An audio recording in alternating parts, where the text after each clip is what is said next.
फाल्गुन मास रंगोत्सव का मास कहा जाता है और यह रंगोत्सव के साथ साथ जीवन को रसमय आनंद व प्रसन्नता देने वाला मास भी कहा जाता है। और इसमें सबसे अधिक प्रमुख फाल्गुन कृष्ण पक्षीय त्रयोदशी प्रदोष काल में विशेष रूप से महाशिवरात्रि पर्व संपन्न किया जाता है। और यह महाशिवरात्रि सही अर्थों में सृष्टि की वर्दी में सहायक है और इसी दिवस पर भगवान शिव और माता पार्वती का विवाह संपन्न हुआ। इसीलिए इस दिवस को पर्व स्वरूप में, शिवरात्रि स्वरूप में संपन्न किया जाता है। माता पार्वती ने भी 12 वर्ष तक कठोर तपस्या कर भगवान शिव का वरण किया। अनेक देवी देवताओं ने सौम्य सरल स्वरूप में, श्रेष्ठ स्वरूप में, दिव्य स्वरूप में, तेजस्वी स्वरूप में स्त्री पुरुष का वरण करने के लिए अनेक अनेक तरह की साधनात्मक क्रियाएं की, तब ही सही स्वरूप में वे,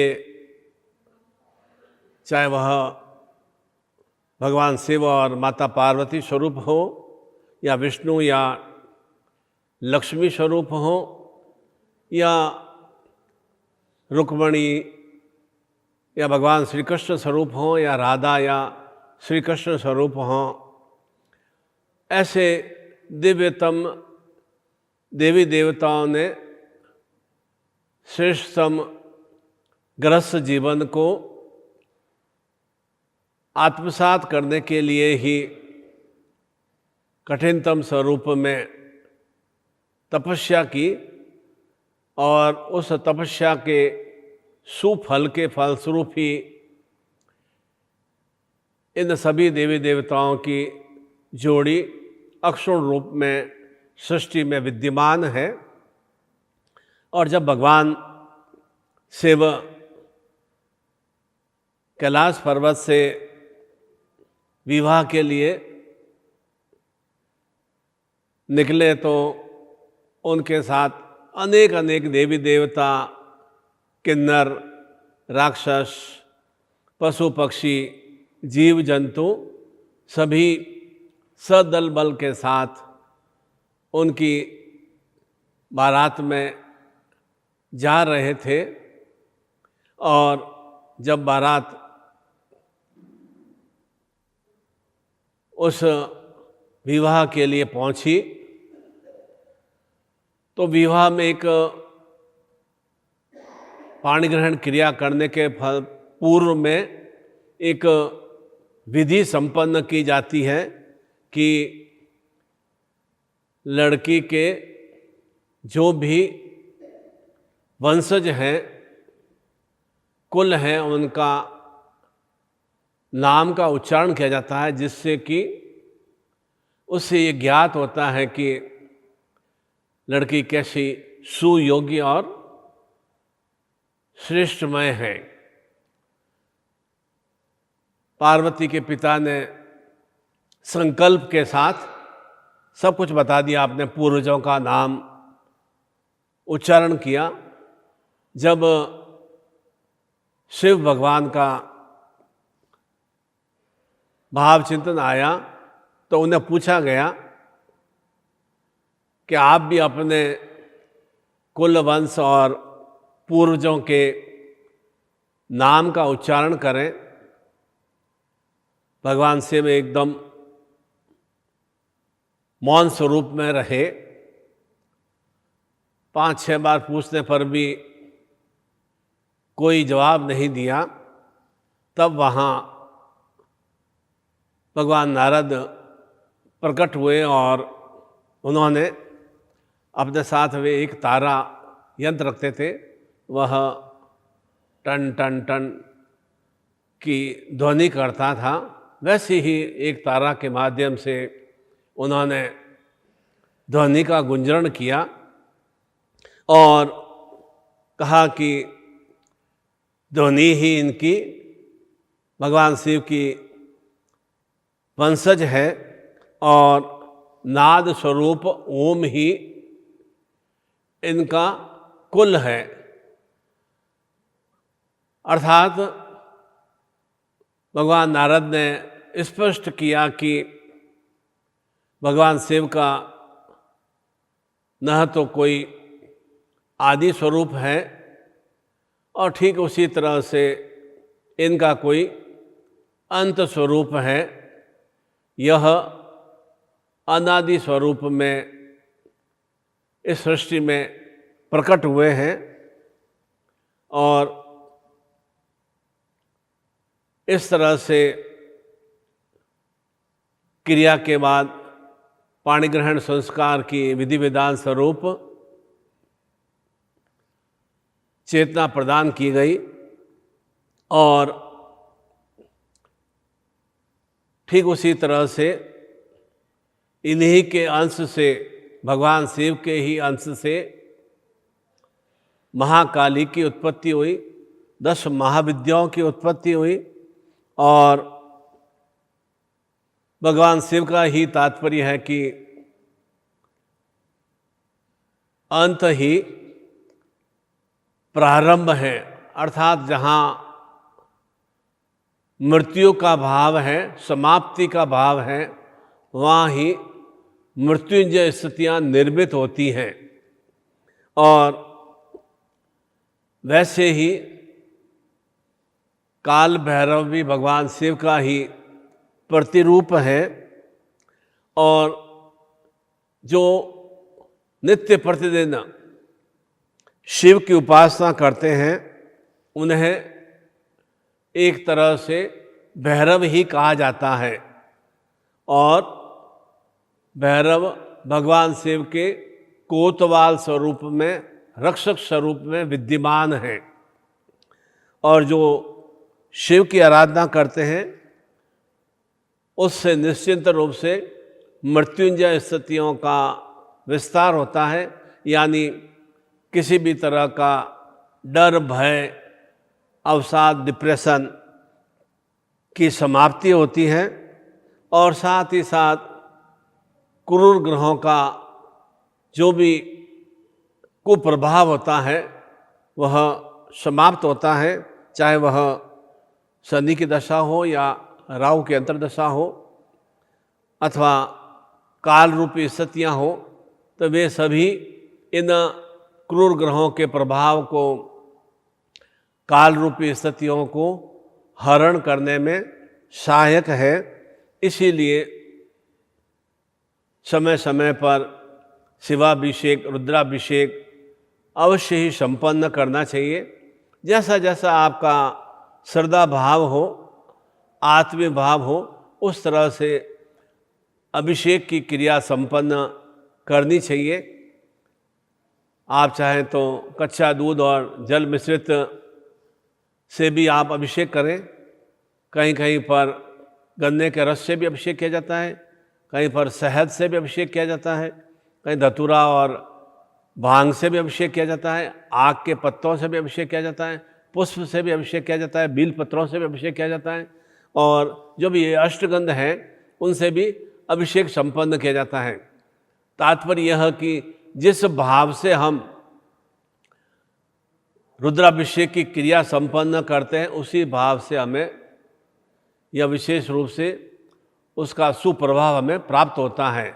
और यह महाशिवरात्रि पर्व भौम शक्तियुक्त है, मंगलवार के दिवस पर है और 1 मार्च को है, तो अवश्य ही ऐसे शुभ अवसर पर, ऐसे महोत्सव पर निश्चिंत रूप से सब परिवार आप गुरु सानिध्य में बैठकर यह रुद्राभिषेक की क्रिया संपन्न करें तो अति उत्तम रहता है।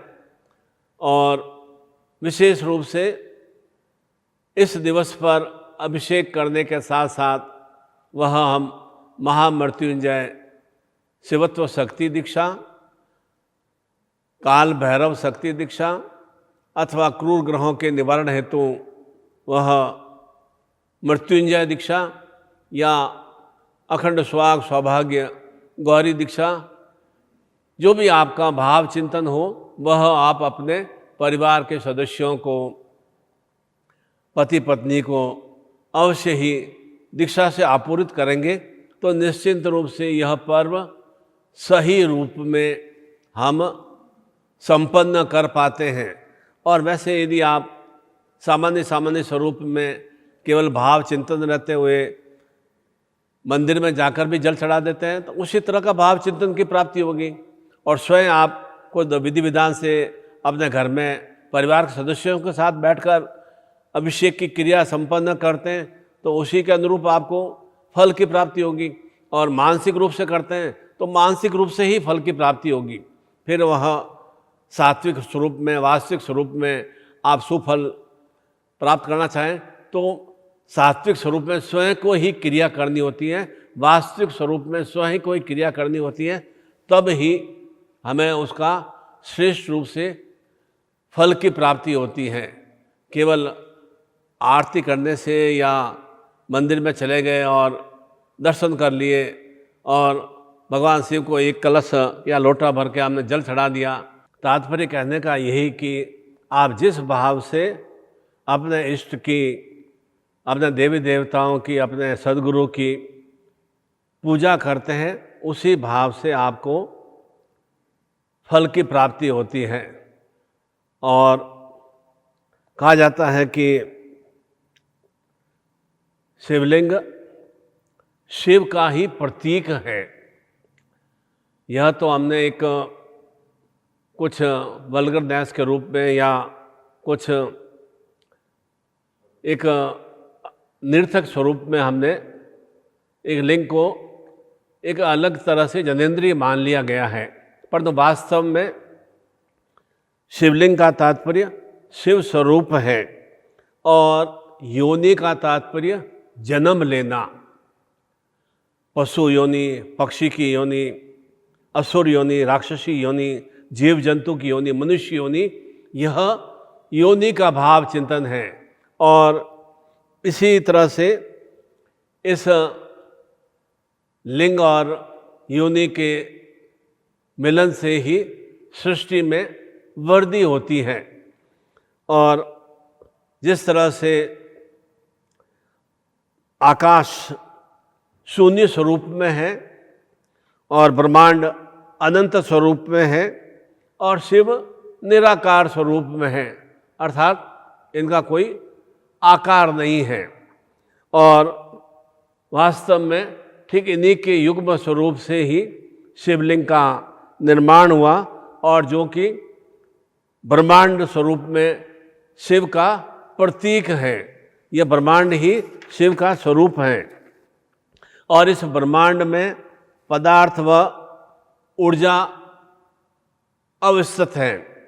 इस पूरे संपूर्ण ब्रह्मांड में पदार्थ निर्मित है और ऊर्जा निर्मित है। और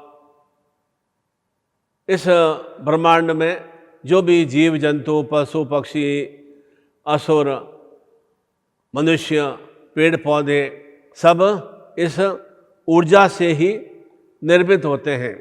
और इस ऊर्जा में आत्मा तत्व का भाव चिंतन का संचरण होता रहता है। इसीलिए शिव पदार्थ स्वरूप में है और शक्ति ऊर्जा स्वरूप में है। जब पदार्थ और ऊर्जा का सम्मिश्रण होता है तो वह ब्रह्मांड में, सृष्टि में उत्पत्ति की क्रिया प्रारंभ होती है। और इसके पदार्थ और ऊर्जा के मिश्रण से ही ज्योति का भाव का अभ्युदय होता है और जिसकी उपासना से ज्योतिर्मय स्थितियों की वृद्धि होती है। यानी ज्योतिर्मय का तात्पर्य अंधकार की समाप्ति और निरंतर निरंतर प्रकाशमय स्थितियों का विस्तार। और अंधकार का तात्पर्य जो भी जीवन के असुरमय भाव हैं, दुख, कष्ट, पीड़ा, अवसाद, रोग, दरिद्रता, शत्रु, ये सब जीवन की अंधकारमय स्थितियां हैं और इनका समाप्तिकरण निश्चिंत रूप से ज्योतिर्मय स्थितियों को आत्मसात करना, अर्थात कहाँ से हमें शक्ति की, ऊर्जा की, पदार्थ की प्राप्ति होती है। और वह पदार्थ, शक्ति, ऊर्जा हमें उन देवी देवताओं की उपासना से प्राप्त होती है। इसीलिए भगवान महादेव की, भगवान शिव की अभ्यर्थना आराधना छोटे से छोटा बालक भी पूर्ण आत्मी भाव से उसका अभिषेक या पूजन की क्रिया संपन्न करता है। सौभाग्यवती स्त्रियां भी करती हैं, विधवा स्त्रियां भी करती हैं, वृद्ध पुरुष भी करते हैं, युवा पुरुष भी करते हैं। अर्थात शिव एक ऐसे निराकार स्वरूप में है जो कि उनकी उपासना जो भी व्यक्ति करता है उसे वे साकार रूप प्रदान करते हैं, उनकी इच्छाओं को पूर्ण करते हैं। इसीलिए इस महाशिवरात्रि पर्व पर आप पूर्ण आत्मीय भाव से अपने घर में नूतन रूप में शिवलिंग हो तो ज़्यादा अच्छा है। और वैसे कुछ विशेष साधकों को बीपीपी द्वारा पारस शिवलिंग, पारद मुद्रिका और मंगलेश्वरी लॉकेट भेजा गया है। उसे कोई भी तांबे की प्लेट में या स्टील के प्लेट में रख दें और कच्चा दूध और जल से ओम रॉम जूम स, ओम रॉम जूम स, ओम रॉम जूम स के मंत्र के माध्यम से उसका अभिषेक करें। और फिर आपका भावना चिंतन हो तो जैसा मैंने बताया कि शहद से भी करें, कच्चे दूध से, दही से, घी से, शक्कर से, भांग से, धतूरा से, और जैसे भी आपकी भावना चिंतन हो, बीलपत्र से, ये जो भी अष्टगंध हैं उनके माध्यम से भी आप अभिषेक करें तो उतना ही हमें कोटि गुना फल की प्राप्ति होती है। जिस तरह से जितना हम कोई भी प्रसाद स्वरूप में बनाते हैं तो उस प्रसाद में जितना हम गुड़ या शक्कर डालते हैं उतनी ही मिठास होती है। ठीक उसी तरह से जिस भाव चिंतन से, प्रसन्न भाव से हम पूजा अर्चना करते हैं तो उतना ही जीवन में एक अमृतमय स्थितियों की प्राप्ति होती है। इन अमृतमय स्थितियों को प्राप्त करने के लिए आवश्यक है कि स्वयं हम वह रुद्राभिषेक की क्रिया संपन्न करें और बाद में शिव आरती संपन्न करें। और जैसा मैंने बताया कि जो भी आपकी कामना, इच्छा इस विशेष रूप से शिवरात्रि पर्व पर हो, वह कामना, इच्छा केवल और केवल गुरु की शक्ति के माध्यम से और देवी देवताओं की चेतना के माध्यम से ही आप अपने जीवन की मनोकामनाओं की पूर्णतया आत्मसात कर सकेंगे। इसलिए जिस भाव से आप वह शक्तिपात की दीक्षा फोटो के द्वारा या साक्षीभूत रूप में आप उज्जैन में आकर वह दीक्षा इस गज केसरी योग दिवस पर, इस भौम शक्ति पर्व पर, प्रदोष काल पर और यह विशेष रूप से अनुराधा नक्षत्र दिवस पर और ऐसे श्रेष्ठ में सुयोग पर्व पर हम गुरु सानिध्य में, गुरु परिवार के सानिध्य में आप सब परिवार आएंगे तो निश्चित रूप से आपका भी परिवार शिवमय स्वरूप में, अखंड सुहाग स्वरूप, माता गौरी स्वरूप में और गणपति विघ्नहर्ता स्वरूप में, कार्तिकेय विजयश्री स्वरूप में, रिद्धि सिद्धि शुभ लाभ स्वरूप में निश्चित रूप से सुस्थितियों की वृद्धि हो सकेगी। इसलिए यह ऐसा एक सुअवसर है। जैसा मैं बार बार कहता हूँ कि वर्ष में 4 बार महाशिवरात्रि पर्व पर, होलिका पर्व पर, आश्विन नवरात्रि पर्व पर और दीपावली पर्व पर अवश्य ही गुरु सानिध्य को आत्मसात करना चाहिए। जहाँ भी गुरु हों वहाँ अवश्य जाना चाहिए और उनके सानिध्य में बैठकर विशेष रूप से मंत्र जाप, पूजा, साधना, दीक्षा को अवश्य आत्मसात करना चाहिए, जिससे कि हमारा जीवन निष्कंटक स्वरूप में महामृत्युंजय युक्त निर्मित हो सके और साथ ही साथ अनेक सुखद रंगों से और शक्ति से युक्त हो सके और निरंतर निरंतर जीवन में लक्ष्मी भाव की वृद्धि हो सके। इसलिए वर्ष में 4 पर्व पर तो अवश्य ही गुरु का सामीप्यता को आत्मसात करना ही चाहिए, और यदि संभव नहीं हो तो इसमें से 2 या 3 पर्व पर तो अवश्य ही आना ही चाहिए। और अन्यथा जहाँ पर भी कार्यक्रम हो तो अवश्य ही सपरिवार आप आते हैं, तो एक परिवार में और अधिक सुवृद्धि के भाव चिंतन की चेतना से आप अभिभूत होते हैं। एक गुरु को भी ध्यान रहता है कि इसका ये परिवार है और इस परिवार में किस तरह से और अधिक सुश्रेष्ठ में वृद्धिमय स्थितियों को निर्मित करना है। वह चेतना आप जितना आत्मसात करेंगे उतना ही जीवन को भी चैतन्य बना सकेंगे। और चैतन्य बनाने के लिए हमें केवल और केवल हमारे पास में एक ही साधनात्मक भाव चिंतन को आत्मसात करना, और साधना के माध्यम से ही हमारे जीवन में कर्म करने की शक्ति की वृद्धि होती है। और साधना और कर्म का भाव चिंतन का मिश्रण होता है तो निश्चित रूप से हमें सुलाभ स्वरूप में अनेक अनेक स्वरूपों में लक्ष्मियों की प्राप्ति होती है। और उन लक्ष्मियों को आत्मसात करने का ही यह विशेष रूप से रुद्राभिषेक के द्वारा, महामृत्युंजय के मंत्रों के द्वारा, या ओम नमो शिवाय मंत्र के द्वारा, ओम रौम जूम स मंत्र के द्वारा, या और जैसा भी आपका भावना चिंतन हो, पूर्ण मंत्र भी आप संपन्न करें, अथवा रुद्राष्टाध्याय के 8वें अध्याय का उच्चारण करते हुए भी आप संपन्न करें, तो निश्चित रूप से यह महाशिवरात्रि पर्व आपके जीवन में स्वमय मृत्युमय स्थितियों को समाप्त करने में सहायक है। और रात्रि का मतलब अंधकार, और वह अंधकारमय स्थितियों को समाप्त कर आपके जीवन में मृत्युंजयमय स्थितियाँ, ज्योतिर्मय स्थितियों का आप जीवन में विस्तार कर सकें। मैं पुनः ऐसे महापर्व पर, इस महाशिवरात्रि पर्व पर आप सभी को कोटि कोटि शुभ मंगलमय आशीर्वाद प्रदान करता हूँ कि आपके जीवन में निरंतर निरंतर शिव परिवार में सुस्थितियों का विस्तार हो, जीवन में वह 10 महाविद्याओं स्वरूप में ललितांबा शक्तियों का विस्तार हो, अर्थात ललित ललित स्वरूप में अनेक अनेक कलाओं के स्वरूप में आप जीवन में सुश्रेष्ठताओं से युक्त हो सकें। और इस पर्व को, इस महोत्सव को आप साधनात्मक स्वरूप में और विशेष रूप से दीक्षा को आत्मसात कर संपन्न करेंगे तो जीवन में आप अनेक अनेक सुक्रियाओं से दक्ष हो सकेंगे, और आपका जीवन निश्चित रूप से अखंड सुहाग सौभाग्य सुमंगलमय स्थितियों से युक्त हो सकेगा।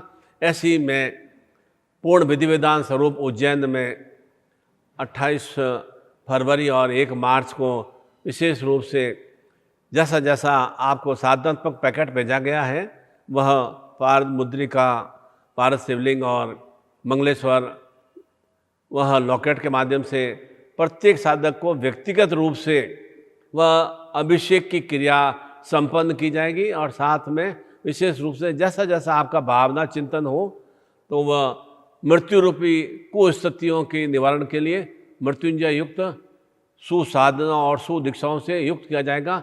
और निश्चित रूप से ये आने वाला होली का पर्व और नव वर्ष 2079 हर रूप में सुमंगलमय बन सके, उसी के लिए प्रारंभ से ही हम ऐसी सुक्रियाएं संपन्न करें जिससे कि निरंतर निरंतर जीवन में सुमंगलकारी स्थितियों का विस्तार हो सके। आपका जीवन आरोग्यमय, रोग रहित, धन लक्ष्मी, संतान सुख, कुल वंश वृद्धि और कार्य व्यापार वृद्धि युक्त और अखंड सावित्री सौभाग्य सुमंगलकारी बन सके, ऐसी मैं आप सभी के लिए मंगल कामना करता हूँ। हरि ओम।